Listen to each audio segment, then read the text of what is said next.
Baik. Bismillahirrahmanirrahim. Assalamualaikum warahmatullahi wabarakatuh.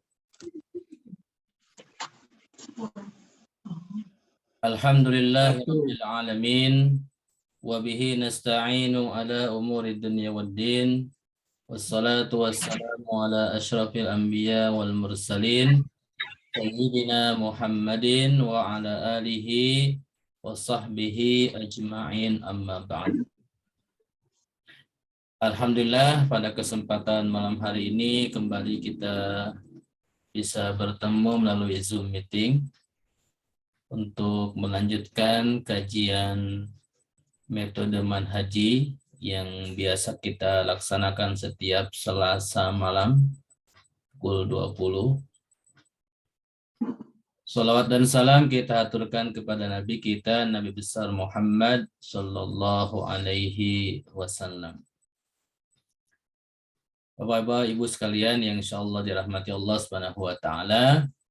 Sebelum kita memulai pelajaran kita, mari kita berdoa kepada Allah Subhanahu wa taala. Semoga dengan doa yang akan kita panjatkan Allah berikan kemudahan, kelancaran dalam mempelajari satu ilmu yang akan kita pelajari khususnya pada malam hari ini. Mari kita mulai berdoa, silahkan nanti diikuti. A'udzu billahi minasy syaithanir rajim. Silakan. A'udzu billahi minasy syaithanir rajim. Bismillahirrahmanirrahim. Bismillahirrahmanirrahim. Alhamdulillahi rabbil alamin. Alhamdulillahi rabbil alamin. Allahumma salli ala Muhammad. Allahumma salli ala Muhammad Wa ala ali Muhammad. wa ala ali Muhammad. Rabbi zidni ilma. Rabbi zidni ilma Warzuqni fahma. warzuqni fahma Wa amalan salihan mutaqabbala. wa amalan salihan taqabbala. Amin ya rabbal alamin. Amin ya rabbal alamin. Alhamdulillah, kita telah berdoa kepada Allah Subhanahu wa taala. Semoga doa yang singkat tetapi insyaallah semoga Allah mudahkan, lancarkan, tambahkan ilmu kepada kita, diberikan pemahaman khususnya apa yang akan kita pelajari pada malam hari ini. Baik, tema kita pada malam hari ini kita akan mempelajari bab ats-tsani, al-babus tsani, bab kedua. Setelah kita menyelesaikan di bab pertama yaitu tentang jenis kalimat dan isim, kemudian tanda isim, ya. Kemudian dipraktekkan kepada surat Al-Fatihah dan surat Al-Baqarah, ya, dan sampai ayat 7 ya terakhir ya.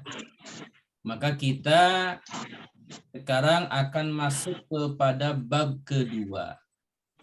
Pada bab kedua ini temanya adalah an-nakiratu wal ma'rifatu. Yaitu isim nakirah dan ma'rifah. Jadi di dalam bahasa Arab, di dalam grammar bahasa Arab, ada yang dinamakan dengan an-nakirah wal ma'rifah. Ini merupakan tema atau bagian dari tema isim.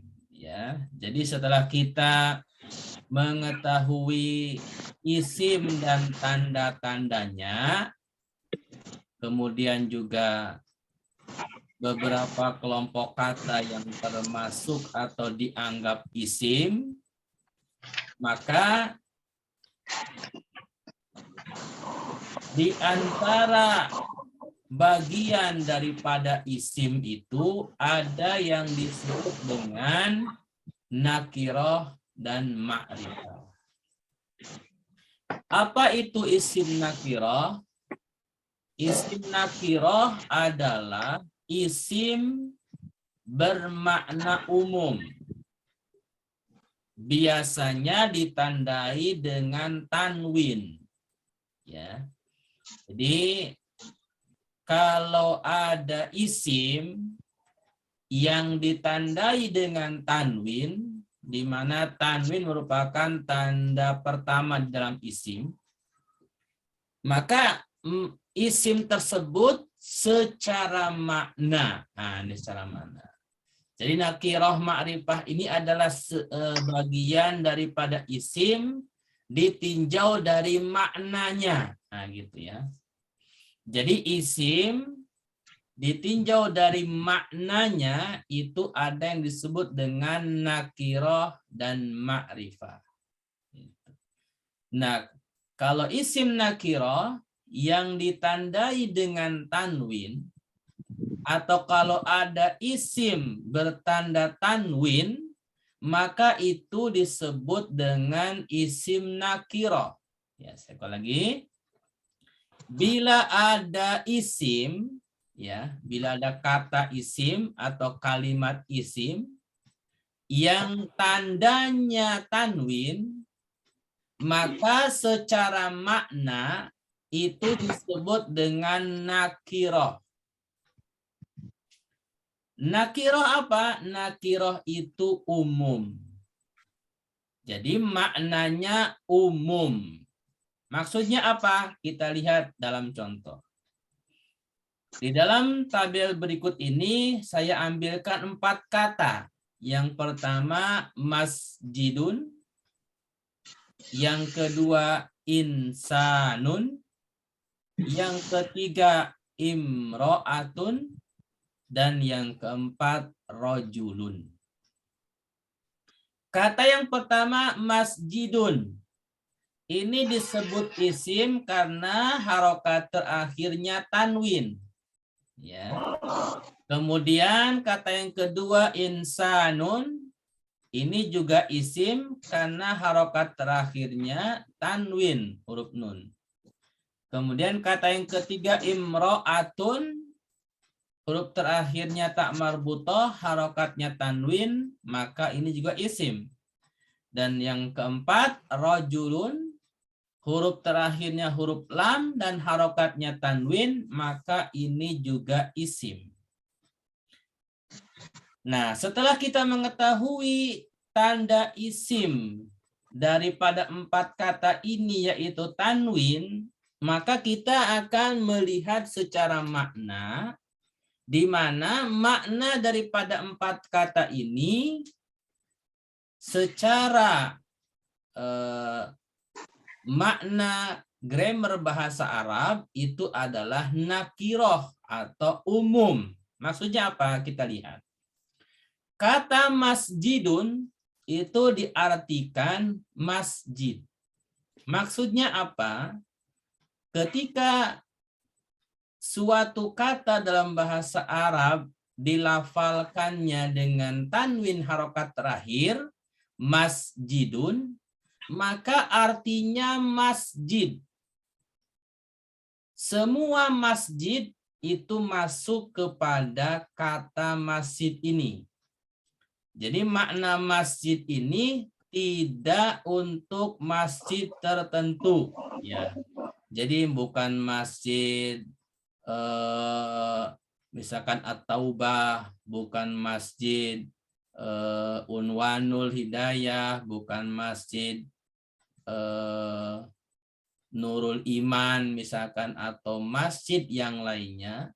Semua masjid itu masuk kepada kata masjidun. Jadi umum seperti itu. Jadi tidak menunjukkan kepada suatu masjid tertentu gitu. Jadi kalau kalimatnya terakhirnya berharokat tanwin masjidun, itu menunjukkan makna masjid di sini tidak menunjukkan untuk masjid tertentu, seperti itu. Kemudian yang kedua insanun. Ya, ini juga isim harokat terakhirnya tanwin, artinya manusia. Nah, manusia di sini tidak menunjukkan untuk manusia tertentu, ya. Jadi semua yang dinamakan manusia itu disebutnya insanun, ya.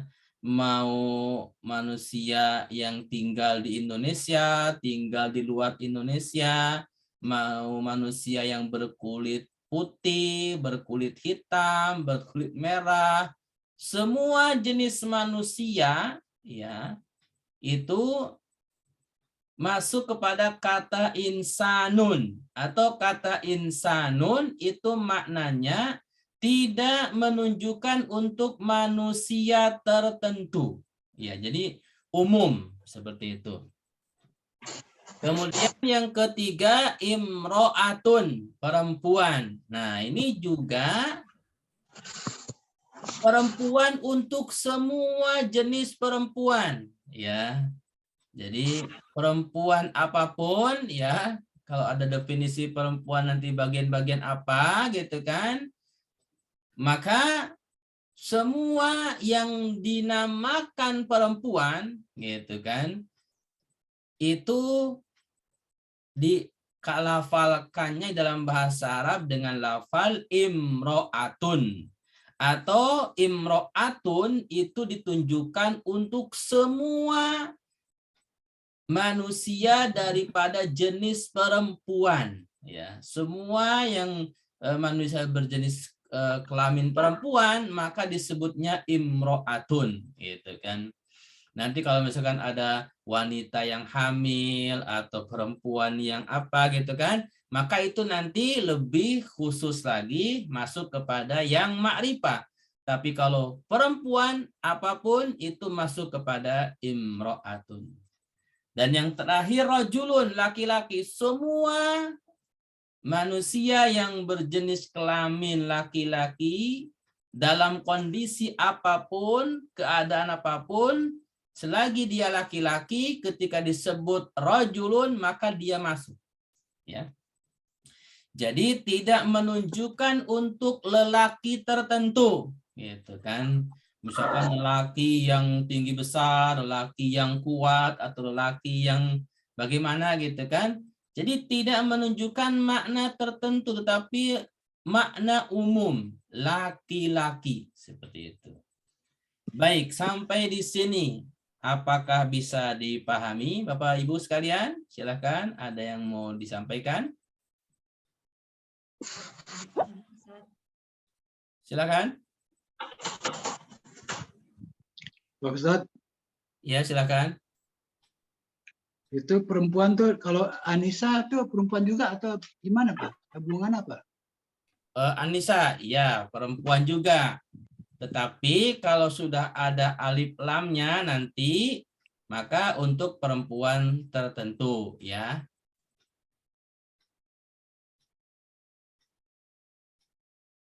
Maksud saya bedanya Anissa dengan Imro'atun bedanya apa Pak? Nah, kalau Anissa itu kan nanti ditambah dengan alif lam kan? Maka ketika ada alif lam, maka untuk menunjukkan wanita tertentu. Kalau mau umum, nisaun, alif lamnya dihilangkan. Atau kalau lebih ininya, nisa dengan imro'atun itu sebenarnya kata yang muradib, kata bentuk persamaan kata, Pak.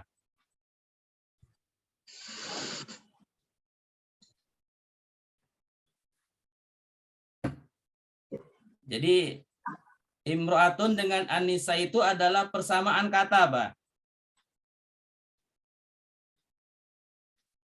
Ada lagi yang mau ditanyakan? Kalau waladun sama juga ya, Pak? Nah, kalau waladun itu lebih kepada anak tapi laki-laki. Gitu. Jadi lebih kepada anak yang laki-laki ya. Jadi semua anak laki-laki itu disebutnya waladun.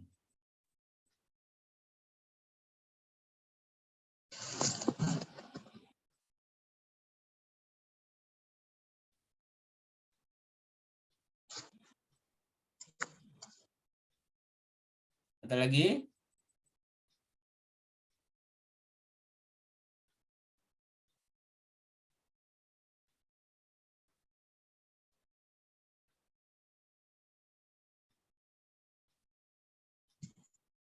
Jadi tema kita untuk nakiroh ma'rifah ini, khususnya nakiroh, itu adalah ditinjau dari segi makna keumuman ya.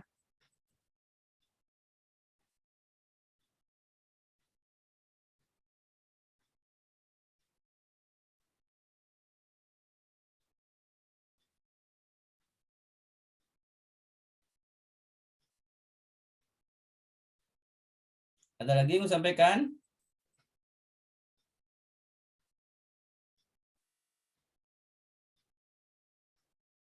Baik.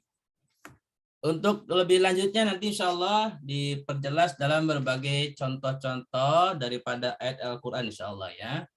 Jadi untuk sementara makna nakiroh ini adalah ditinjau dari makna yang bersifat umum, yang tanda khususnya untuk nakiroh ini adalah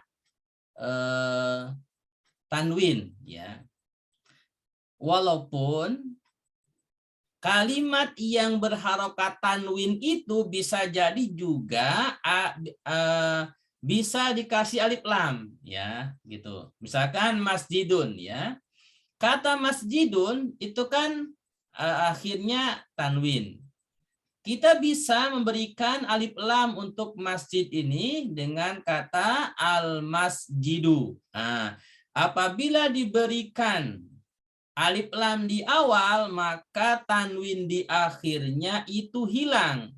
Nah, ketika tanwinnya hilang karena ada alif lam di awal, al-masjidu, maka secara makna menurut grammar bahasa Arab itu sudah berubah dari nakiroh kepada ma'rifah yang artinya masjid tertentu. Seperti itu. Jadi ketika seseorang mengatakan al-masjidu, maka orang yang mengatakan punya maksud daripada masjid yang beliau tunjuk gitu. Jadi ada masjid yang disampaikan oleh penyampai itu, pengucap kata itu adalah untuk makna masjid tertentu. Atau dalam kategori praktek lain begini. Kalau kita ingin menyampaikan atau menginformasikan tentang sesuatu yang sifatnya umum, maka gunakanlah isim yang bertanwin seperti itu. Jadi kalau kita melewati masjid-masjid gitu kan, maka ungkapan dalam bahasa Arabnya itu menggunakan kata masjid yang pakai tanwin, masjidun. Tapi kalau kita melewati, kita ingin menyampaikan masjid tertentu, maka tinggal dirubah dengan alif lam. Dan begitu juga untuk kata yang lainnya, misalkan insanun, imro'atun gitu. Rojulun itu juga kalau kita mau merubah kepada makna yang khusus tinggal dikasih alif lam saja. Seperti itu. Nah, jadi untuk nakiroh ini tandanya cuma satu, yaitu tanwin. Karena yang selebihnya itu adalah sifatnya ma'rifah, dan ma'rifah ini lebih banyak. Seperti itu.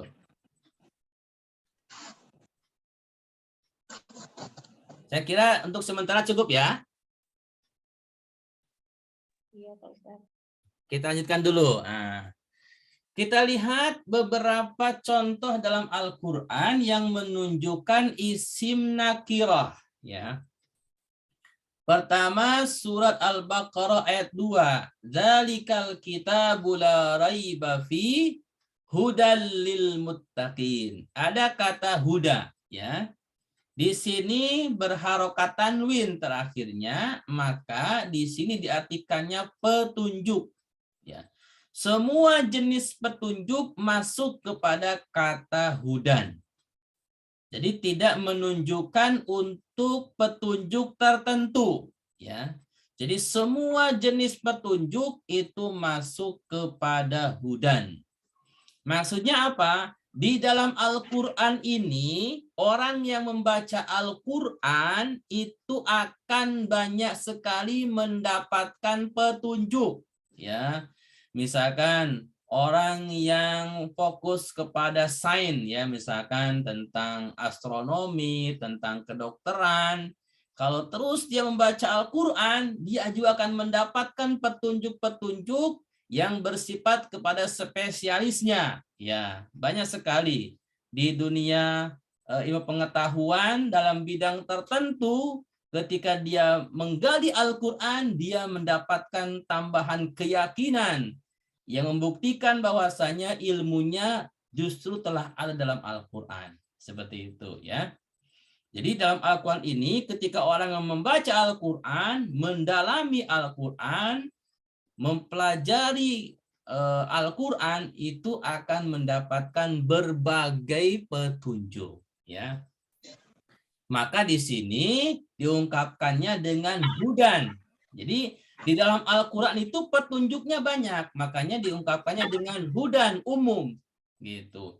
Tidak hanya orang yang sudah beriman saja kepada Al-Quran akan mendapatkan petunjuk.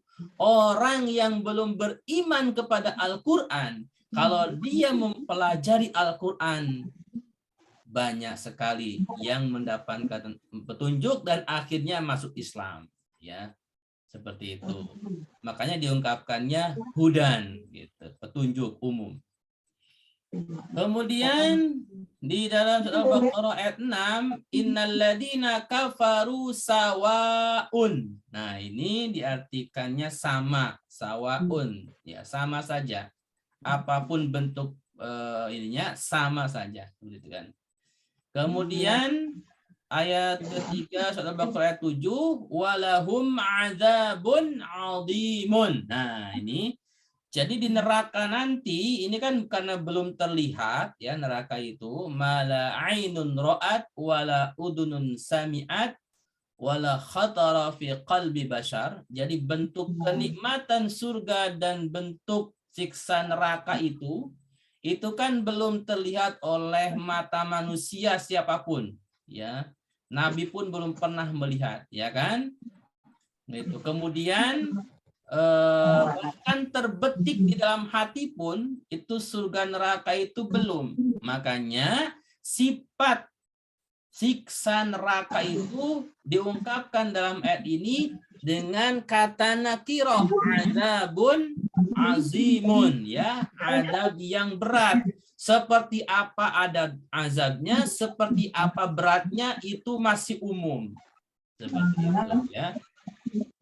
Nanti kalau ada penjelasan ayat lain bentuk siksanya atau ada hadis yang menjelaskan bentuk sisa di neraka, nah baru itu bentuknya nanti berubah menjadi ma'rifah, lebih khusus.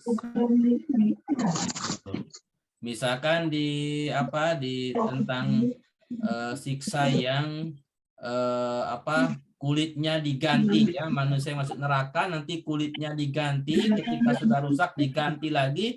Nah, itu berarti bentuk sisanya itu sudah mulai khusus. Tetapi di dalam ayat ini, surat Al-Baqarah ayat 7, itu bentuk siksa nerakanya masih umum. Adzabun azimun. Seperti itu ya. Siksa yang berat, tetapi bentuk seberat apanya, itu masih umum. Gitu. Nanti baru kalau ada ketemu ayat-ayat lain atau hadis yang menjelaskan bentuk siksa, maka baru ada penjelasannya yang bersifat khusus. Seperti itu. Baik. Nah, ini daripada contoh-contoh isim nakirah ya, tanwin.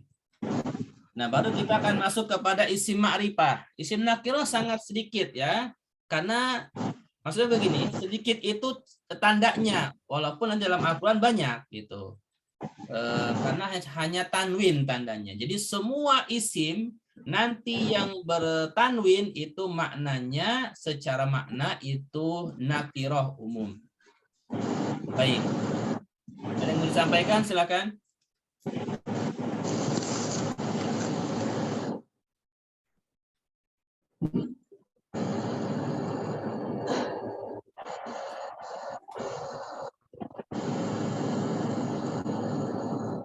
Ada pertanyaan? Silakan. Tidak ada. Baik. Jika tidak ada, kita lanjutkan ya. Selanjutnya adalah isim ma'rifah. Ya. Apa itu ma'rifah? Ma'rifah adalah kebalikan daripada nakirah. Apabila disebut ma'rifah adalah isim yang bermakna khusus atau tertentu.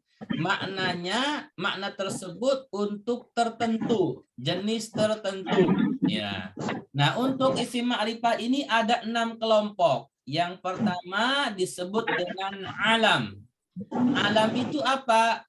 Itu kata nama. Nah, semua nama, nama manusia, nama hewan, nama makhluk lainnya yang mempunyai nama, maka mau bertanwin atau tidak bertanwin, itu kalau sudah menjadi sebuah nama, itu sudah ma'rifah. Ya. Contohnya Muhammadun, ya. Jadi yang namanya Muhammad, ya, itu sudah khusus, ya. Walaupun bertanwin, tapi karena sudah menjadi nama manusia, maka maknanya sudah khusus.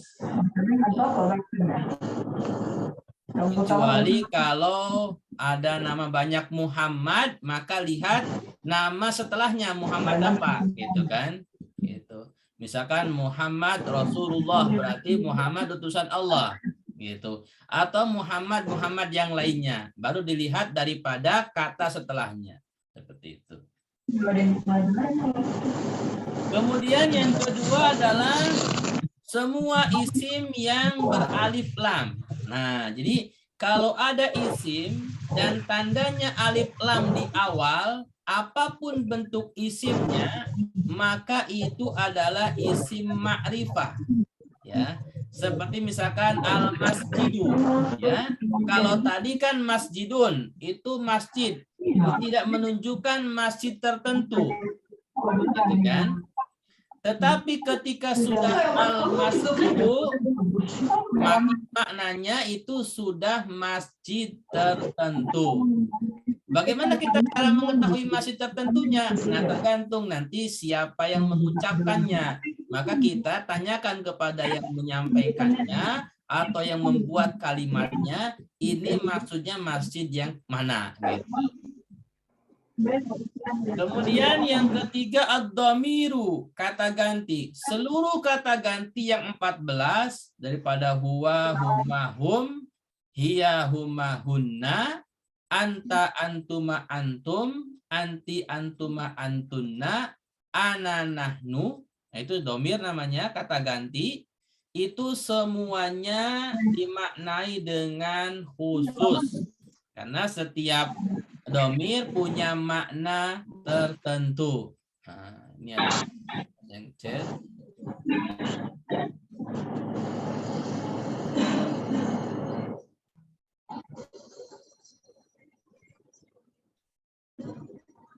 Baik. Kemudian yang keempat isyarah.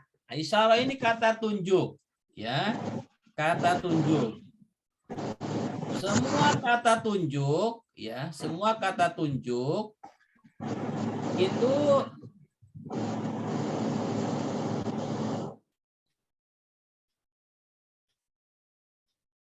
dimaknai adalah khusus, ya, dimaknai khusus. Jadi misalkan hada, ya, isim isyarah, semua isim isyarah, hada, hadihi, kemudian dalika, tilka, semua isim isyarah itu dimaknai khusus karena setiap isim isyarah mempunyai makna tertentu. Gitu. Hada misalkan ini, dalika itu kan. Hada ini untuk menunjukkan laki-laki, lebih khusus lagi gitu kan. Dalika itu untuk laki-laki. Jadi lebih khusus lagi gitu. Karena setiap isim isyarah kata tunjuk mempunyai makna khusus seperti itu. Kemudian yang kelima mausul, kata sambung, alladi, alladina, ya kan? Allati, allai, gitu kan? Semua isim yang mausul, ya, yang mausul kata sambung, maka itu termasuk jenis ma'rifah khusus maknanya. Karena masing-masing mempunyai makna khusus. Insya Allah tidak penjabarannya. Dan yang keenam adalah idhofah. Nah, ini tanda isim yang idhofah. Jadi ketika ada isim yang diidhofahkan, yang awalnya umum menjadi khusus. Yang awalnya ma'rifah menjadi yang awalnya nakirah menjadi ma'rifah. Misalkan Abdullah, ya. Abdullah ini kan dari dua kata, abdun sama lafaz Allah. Ketika belum menjadi idhofah, abdun itu maknanya hamba. Seluruh makna hamba masuk kepada kata abdun. Tetapi ketika kata kalimat abdun diidhofahkan kepada lafaz Allah, menjadi kalimatnya Abdullahi, maka abdun di sini itu hamba, maknanya hanya khusus kepada Allah, yaitu hamba Allah, ya. Hamba yang lain nggak masuk seperti itu. Baik. Nah, itu adalah jenis-jenis isim ma'rifah, ya. Seperti itu.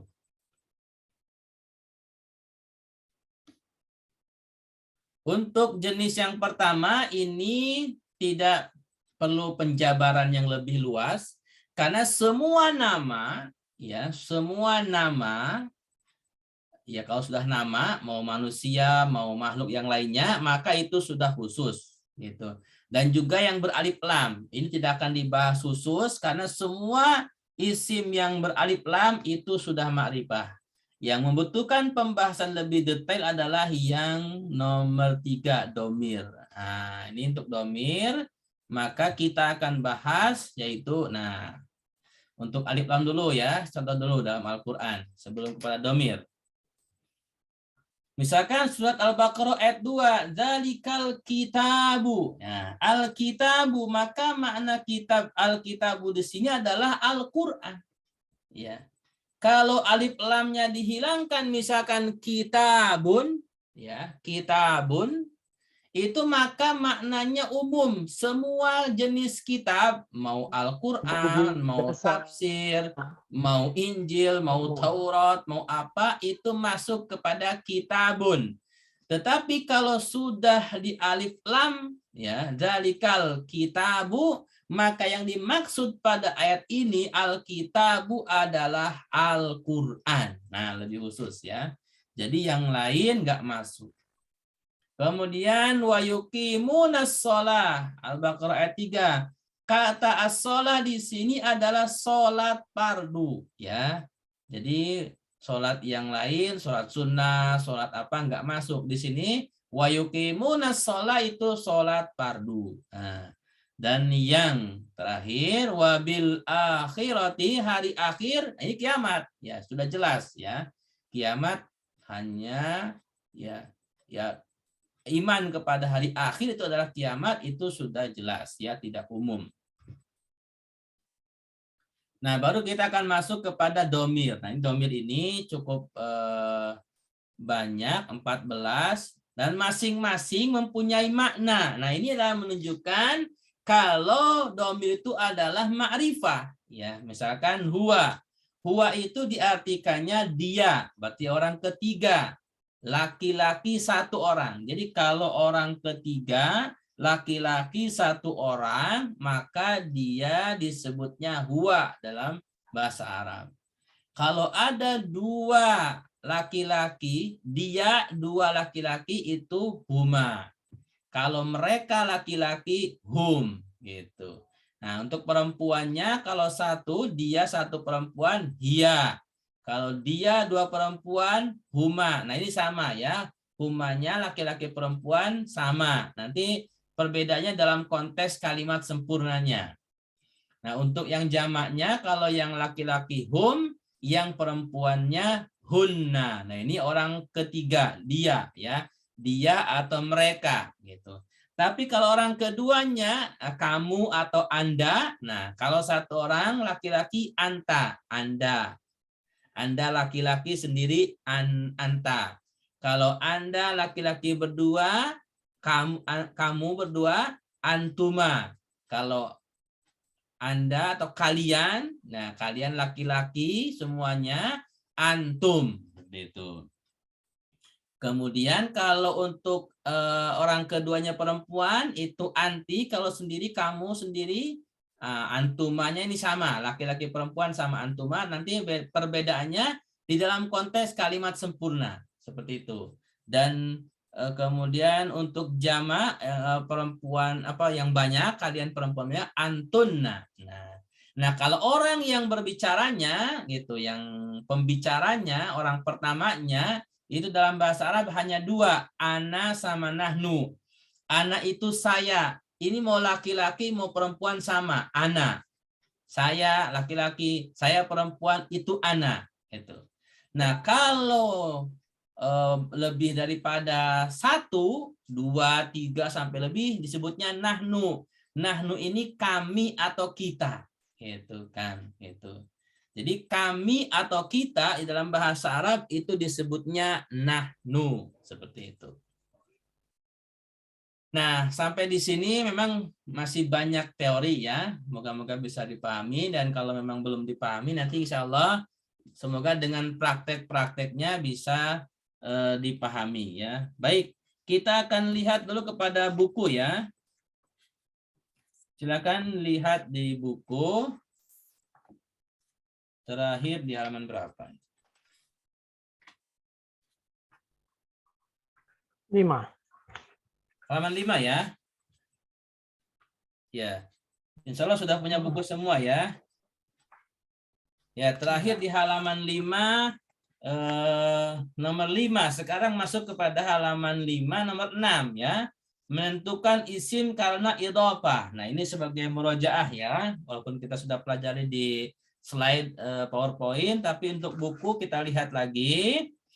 Di dalam kotak nomor 6, menentukan isim karena idhofah. Nah, ini sekaligus untuk memantapkan ma'rifah kita. Ini kan ada idhofah ya. Nomor 6, isim ma'rifah bagian ke-6 kan ada idhofah gitu kan. Maka kita lihat, misalkan ayat pertama Allah berfirman, Alhamdulillahi Rabbil Alamin ya. Di situ ada kata Rabbi al-Alamin ya, Rabbil Alamin. Ini Rabbi sama al-Alamin, dua kata menjadi idhofah. Itu. Ini kalau dipisah Rabbi ya secara makna jadi nakirah, umum. Semua Tuhan masuk ya. Tuhannya umat Islam, Tuhannya umat yang lain masuk kepada Rabbi. Tetapi ketika diidhofahkan kepada al-alamin, Rabbil alamin, ini adalah Rabb atau Tuhannya yang alam semesta ini, yaitu ya Tuhannya kaum muslimin, ya Allah Subhanahu wa taala, seperti itu. Kemudian di ayat kedua, Maliki Yaumiddin. Ada kata Maliki, raja. Nah, di sini raja, gitu kan. Raja banyak ya, kalau cuman kata Maliki, raja, ya raja di dunia, raja manusia, raja apa, banyak gitu kan.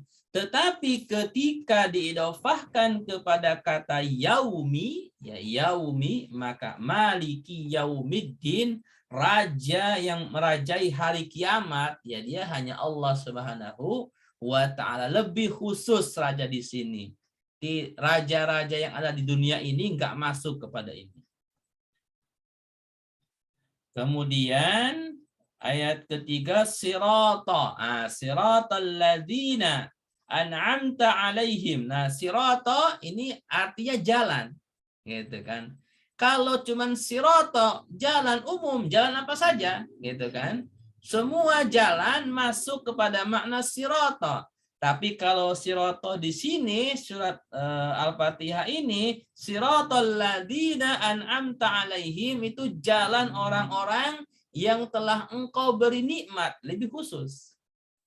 Ya.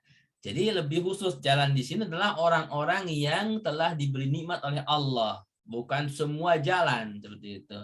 Dan yang terakhir, ghairil maghdubi alaihim waladdallin. Ya. Ghairi, nah ini ghairi itu bukan, ya. Bukan, kalau cuman bukan umum, bukan apa saja. Tetapi ketika diidhofahkan kepada al-maghdubi, bukan jalan yang dibenci, ya, al-maghdubi alaihim, bukan jalan yang dibenci, ya. Nah, baru masuk lebih khusus seperti itu. Baik, sampai di sini. Sebelum masuk ke halaman 6, ada yang mau ditanyakan, disampaikan, silakan.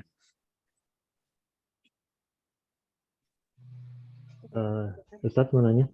Silakan, bagus. Mau nanya mengenai angtuma sama angtum. Kalau dalam diskusi orang per orang gitu, penggunaannya terasa nggak begitu umum ya, Ustadz, angtuma gitu. Iya, iya. Atau enggak penggunaan angta lah. Jadi orang biasanya menggunakan angtum gitu. Itu Baik. kenapa ya? Ya, betul. Ini pertanyaan yang sering disampaikan, ya. Kenapa di dalam grammar bahasa Arabnya kadang berbeda dengan praktek di lapangan, ya. Seperti kata anta itu kan kamu, tapi kadang kita memanggilnya antum, ya, gitu kan. Jadi begini, ada perbedaan secara lugawi kalimat dalam struktur kalimat bahasa Arab, dan ada perbedaan dalam kita berkomunikasi. Nah, yang sering terjadi adalah dalam berkomunikasi. Nah, dalam berkomunikasi ini ada yang dipengaruhi daripada istilahnya tata krama gitu, ya.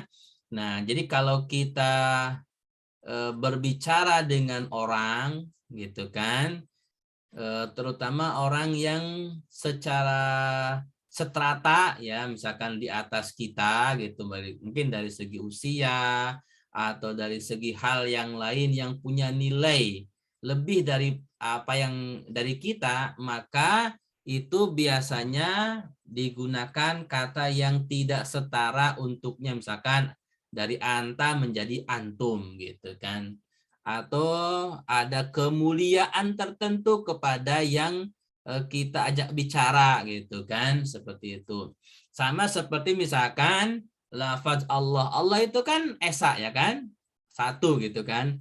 Kenapa? Misalkan dalam Al-Quran, inna nahnu nazzalna dzikra, ya kan, Allah mengungkapkannya dengan nahnu, seperti itu. Jadi ada unsur lain gitu kan. Misalkan kita juga berbicara kepada orang yang lebih berilmu, misalkan orang yang lebih apa gitu kan, maka itu dalam dialektika sosial orang Arab menggunakannya itu tidak dengan apa adanya sesuai dengan grammar dalam bahasa Arab, tetapi khusus untuk komunikasi itu ditambahkan gitu kan, dari anta menjadi antum seperti itu.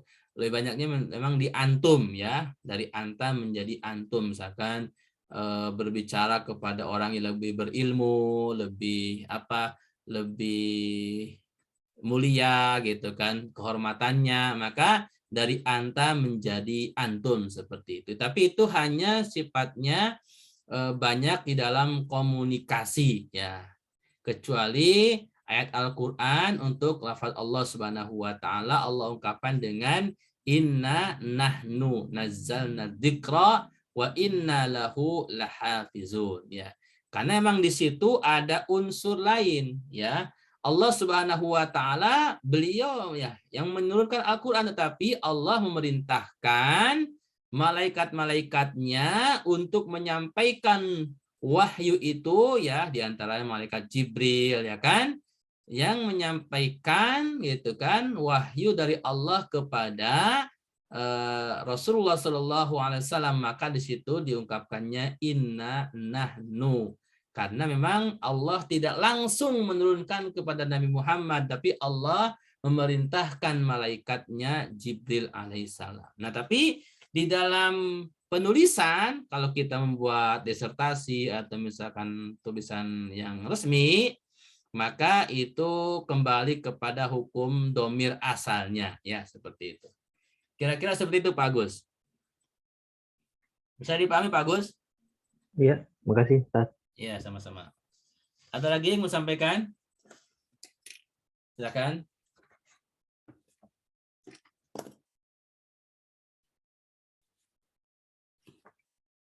Jadi di Arab sana, apakah menggunakan antum apa anta di sana? Kebanyakannya antum, Pak. Kebanyakannya antum ya? Iya. Jadi itu memang dari kebanyakan dari komunikasi aja sih, Pak. Walaupun sebenarnya kalau kita ungkapkan dengan anta, ya boleh saja. Tetapi memang untuk sebagai bentuk penghormatan, orang Arab biasanya itu menjamakkan dari anta menjadi antum. Seperti itu. Karena seolah-olah dia itu dengan kelebihannya itu seolah-olah tidak sendiri seperti itu. Jadi orang Arab menganggapnya ini orang mempunyai kelebihan misalkan dari ilmu, dari kedudukan, dari apa. Ketika kita berbicara kepada yang lebih daripada kita, itu orang Arab menggunakannya seperti itu. Dari anta menjadi antum, seperti itu. Jadi ada unsur tidak sopanan kalau misalkan kita langsung mengatakannya anta, walaupun sebenarnya sah-sah saja secara bahasa. Seperti itu.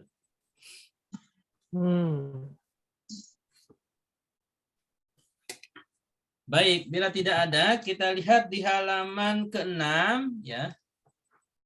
Di halaman ke-6 bagian atas itu ada kata yang dianggap isim. Nah, ini juga sebagai murojaah ya yang sudah kita pelajari.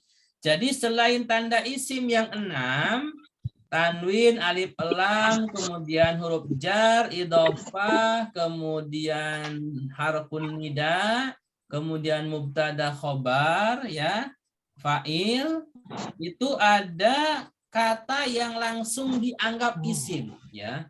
Mau ada tanda alif lam atau tanda yang 6 atau tidak ada, itu tidak menjadi masalah. Karena kelompok ini sudah dianggap isim. Nah, kelompok kata yang sudah dianggap isim ini yang pertama kata sifat. Ya, kata sifat, seluruh kata sifat dalam bahasa Arab, mau ada tanda isimnya atau enggak, itu sudah dinamakan isim. Gitu kan.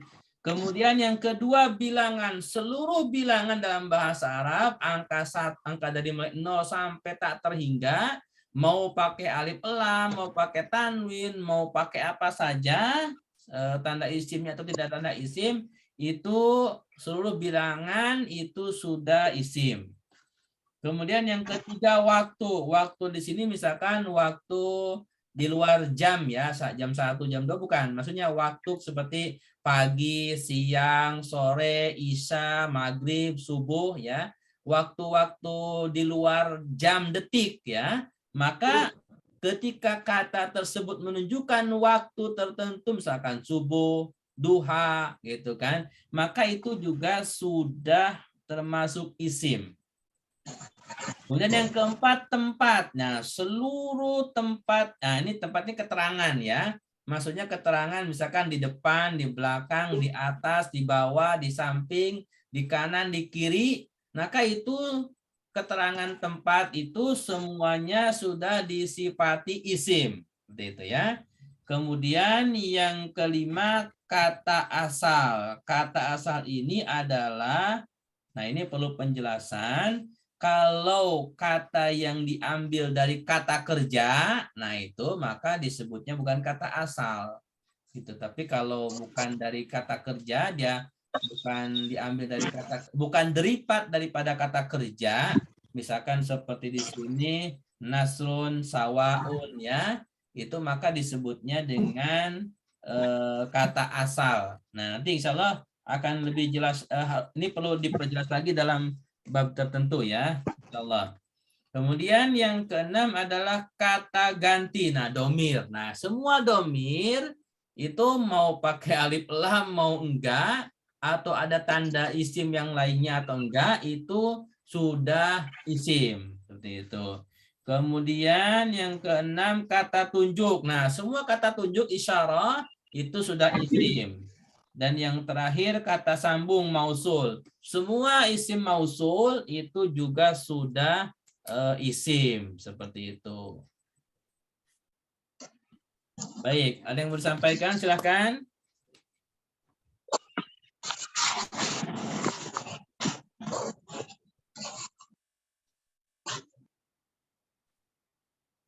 Tidak ada Ustaz. Ya, memang materi sekarang ini banyakkan kepada teori ya, belum kepada praktek. Jadi insya Allah nanti pekan depan insya Allah ada praktek.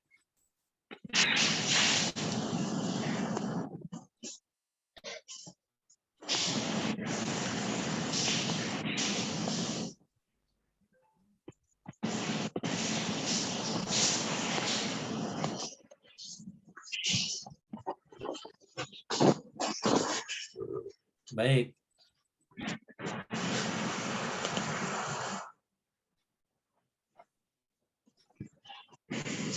Ada yang mau disampaikan, silakan. Bila tidak ada,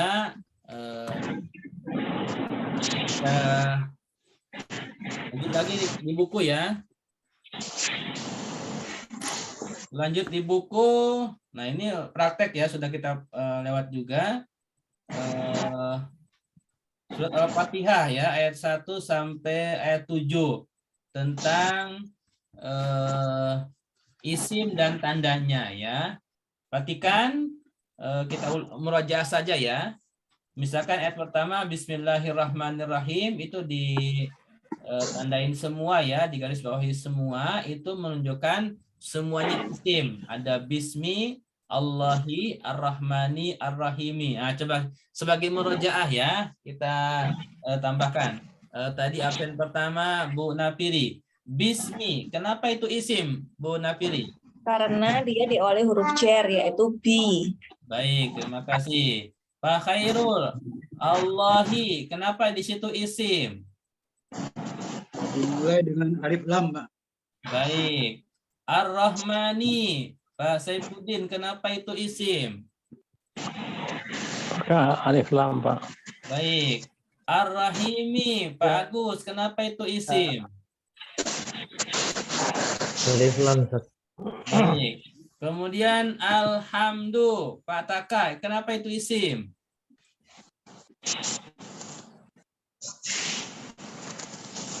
Karena ada alif lam juga. Baik. Ada alif lam, Ustaz. Ya. Iya, alif lam. Lillahi, Pak Indra, kenapa itu isim? Alif lam, Pak Ustadz. Lillahi, Pak, lillahi. Lillahi, li ya Pak Ustadz ya? Huruf Iya. jar ya, li. Ada huruf jar li ya. Baik. Iya. Iya. Rabbi, Bu Napiri, kenapa isim di situ? Karena dia diidofahkan ya Pak. Didopakan ke mana?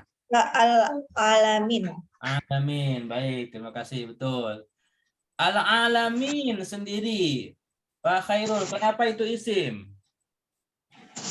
Dimulai dengan alif lam. Baik, ya.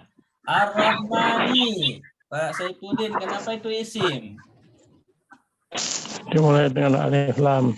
Baik. Maliki. Pak Taka ya. Kenapa itu isim? Pak Taka, Maliki. Maliki. Karena ada huruf jar. Mana huruf jarnya, Pak? Maliki. Linya? Bukan. Iya. Maliki ini satu kata, Pak. Oh iya ya. Satu kata ya. Iya.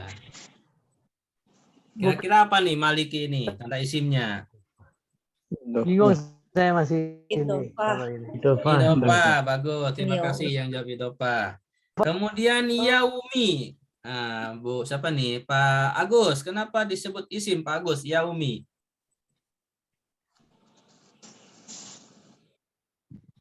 Yaumi. Idofah. Idopah kemana? Yaumidin. Din. Adin, Adin. bagus. Ya. Kemudian Pak Indra. Adin. Kenapa isim di situ? Adin. Ya. Alif lam Pak Ustadz ya? Alif Adin. lam, bagus ya. Kita lanjut ke ayat kelima. As-sirata. Bu Napiri, apa tanda isimnya di situ? Adalah ada alif lam. Alif Pak. lam. Kemudian Pak Khairul, al-mustaqim, tanda isimnya apa di situ?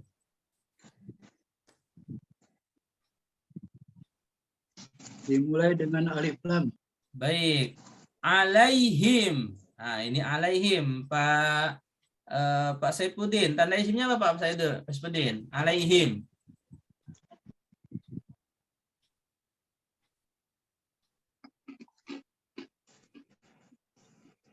Halo Pak. Apa namanya? Domir.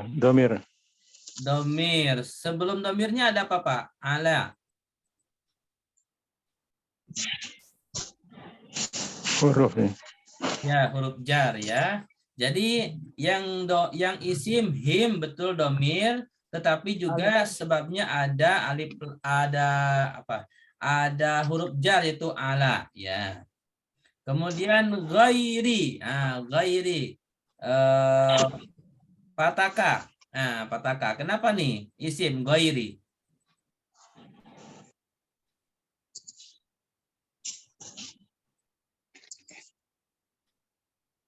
Karena idofah ya, bukan? Ya, idopah. Saya masih bingung, nanti diulang. Betul, idopah. Al-Maghdubi, Pak Agus, kenapa di sini isim? Alif lam, Ustaz. Alif lam. Ad-Dallin, Pak Indra, kenapa di sini isim?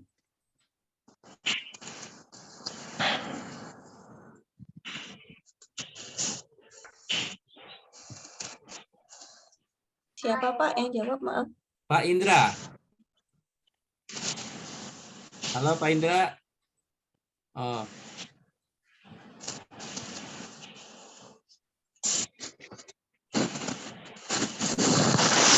Baik, Bu Napiri deh, Bu Napiri. Ad-Dallin, kenapa nih isim? Abolin karena alif lam Pak. Alif lam. Baik, lanjut kepada ayat bawahnya nih. Maliki. Pak Khairul. Kenapa di sini isim? Maliki. Idofah. Gimana Pak? Halaman berapa Pak? Di halaman 6 bagian bawah itu ayat Maliki Yaumiddin. Kan ditandai garis bawah tuh, Maliki. Tanda isimnya apa, Pak? Idofah. Idofah. Kemudian Yaumi, Pataka. Tanda isimnya apa itu?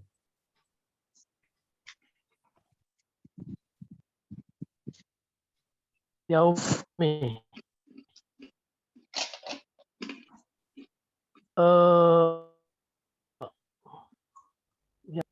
Idofah yang disebut isim dia. Ya, Idofah. Idofah kemana Yaumi ini, Pataka?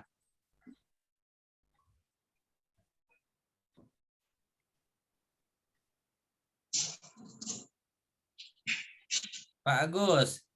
Yaumi ini idofah kemana, Pak Agus? Maksud Ke Adin. gimana Ustaz? Adin. Ya, betul ya. Yaumi idofah. Jadi gini, Maliki itu mudhof. Ya, idofah kepada Yaumi. Nah, Yauminya idofah lagi kepada Adin seperti itu. Nah, itu adalah cara membaca latihan di halaman 6 surat Al-Fatihah ya. Di halaman ke-7 kita selesaikan aja, Pak. Cukup ya, udah malam. Cukup. Cukup ya, udah malam ya. Baik. Jadi sampai halaman 6 dulu. Nanti materi yang malam hari ini memang banyakkan teori. Silakan diresapi kembali. Bila ada hal-hal yang mau disampaikan lagi, ditanyakan lagi, silakan nanti wafri ya. Japri saya, WA saya secara pribadi nggak apa-apa. Ya, karena kita belum punya grup. Atau boleh nggak diizinkan nggak kalau bikin grup buat yang Selasa ini, kelas Selasa ini? Udah grup 1 itu aja lah. Nggak usah ya. Kebanyakan grup ya. Jadi untuk kelas Selasa ini memang tidak ada grup.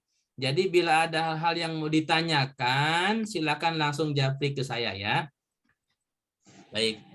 Saya ucapkan terima kasih kepada semua yang hadir pada kesempatan malam hari ini. Semoga apa yang saya sampaikan bisa dipahami, yang benar dari Allah Subhanahu wa taala, yang salah dari saya pribadi, saya mohon ampun kepada Allah Subhanahu wa taala. Semoga apa yang sudah bisa dipahami bisa diamalkan dan menjadi salah satu amal soleh kita, dan semoga amal soleh kita diterima oleh Allah Subhanahu wa taala. Mari kita tutup kajian kita pada malam hari ini dengan doa, yaitu hamdalah, istighfar, dan doa kafaratul majlis. Alhamdulillahirabbil alamin. Astaghfirullahaladzim. Subhanakallahumma wa bihamdika asyhadu an la ilaha illa anta astaghfiruka wa atubu ilaik. Wassalamualaikum warahmatullahi wabarakatuh. Astaghfiruka wa atubu ilaik. Waalaikumsalam. Waalaikumsalam warahmatullahi